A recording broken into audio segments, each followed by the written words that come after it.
everybody, I'm Elektra Yao, artist visa lawyer located in New York City. My office is located in the heart of where everything is happening in New York. We're next to Times Square, Broadway, the Madison Square Garden, and this is where you want to be a professional artist. So where do you start? How do you prepare for your artist visa journey before you even have a lawyer, before you've even reached out to anybody? So I'm here today to give you 3 tips on what you can do to prepare. So the first thing that you need to do is research. So just like you studied on how to become an artist or what sort of artistic disciplines work best for you and your creativity, you have to study the O-1. And this means getting all the free resources that are available to you. Myself and a bunch of other attorneys have free resources on our websites, YouTube videos of other people's O-1 journeys, USCIS's website if you can handle that sort of language, and overall just informing yourself on what it is you would be getting yourself into. So the first one is research, and this kind of should be like a no-brainer. Any new thing that you do, you should always do some sort of research beforehand, even if it is superficial research, because when you get to the last tip of booking a consultation with an attorney, you need to be able to ask the right questions, and I'll tell you the right sorts of questions to ask during the consultation. So first one is research. Number 2, and this is probably more important than number 1, you need to figure out the different sorts of people and professionals that are going to be present during this journey. So what is very different about the O-1 compared to the H-1B visa or the E-2 visa is the number of people that we need to aggregate for this visa type.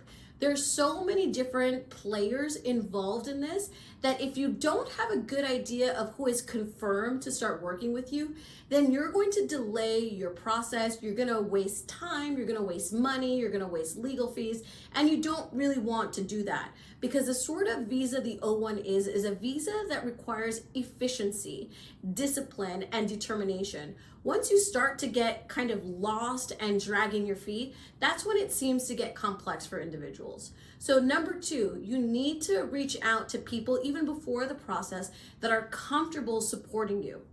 And what does this support look like? This support is basically them pledging or confirming to you like, yes, I'm comfortable confirming your expertise. I'm comfortable confirming your artistic achievements. I have no problem endorsing you via a written letter. Number 1. And number 2, yes, I'm interested in working with you. Yes, I'm interested in hiring you for this project.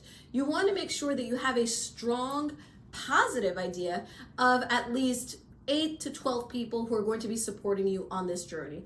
Otherwise, if you start, you're honestly going to get lost because you're going to be at the mercy of asking people. So instead of spending time actually working on the legal documents, you're going to spend your time asking people, can you do this? Can you do that? Can you do that?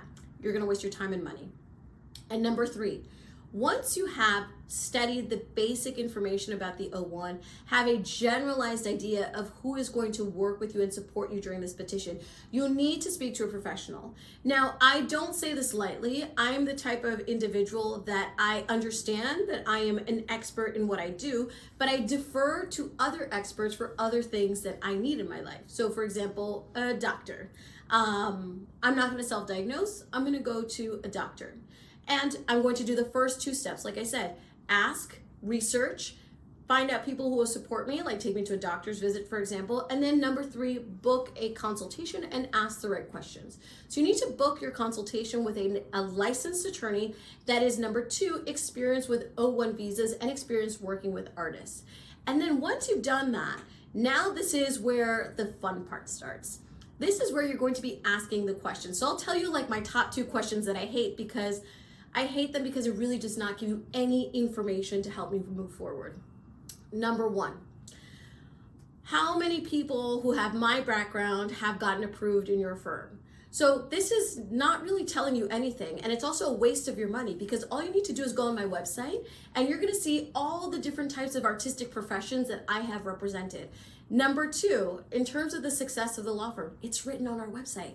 Not only is it written on our website, you can see the pictures of all of our clients who have been happily approved, holding up their approval notice. So it's not a good question to ask because number 1, it wastes your time and money with me. And number 2, it does not shed any light on what your experience would be like working with me. Number 2, a second question that I hate. What is your approval notice? That information, number one, is located on my website. And number two, I'm not really sure how it helps you because the approval, I'll tell you right now, is 50-50. It literally is 50-50. I know you don't want to hear that, but the answer is either yes or no. And I'm not making that decision. A lawyer is not making that decision. A judge is not making that decision. It's a regular Joe or Jane, no artistic background and no legal background. So yes or no. Literally, it's math, 50-50. So what are the right questions to ask? What are the questions to ask that will provide you insight into the process? And number two, make you feel comfortable and motivated to, win, right? No attorney can guarantee an approval, but an attorney can guarantee that she will work extremely hard and diligently to make sure that she creates the best scenario of success. She can't guarantee success, but she can create a scenario of success. So what are you gonna ask? First question is, what are your procedures like, right? How is it that, what happens when we start working together? What is the number one thing that happens when I become a client? This is a great question because this is going to allow you to understand, does that lawyer email back? Does that lawyer take phone calls? Am I actually gonna be working with a lawyer or am I gonna be working with a paralegal? Great question to ask. Second great question to ask, what does the process look like? Am I the one who's going to be drafting the letters? Am I the one who's going to be looking for jobs? What is your role, Elektra, within this whole process of me applying for the O-1? And number three, this is very important in terms of how much money you're willing to spend.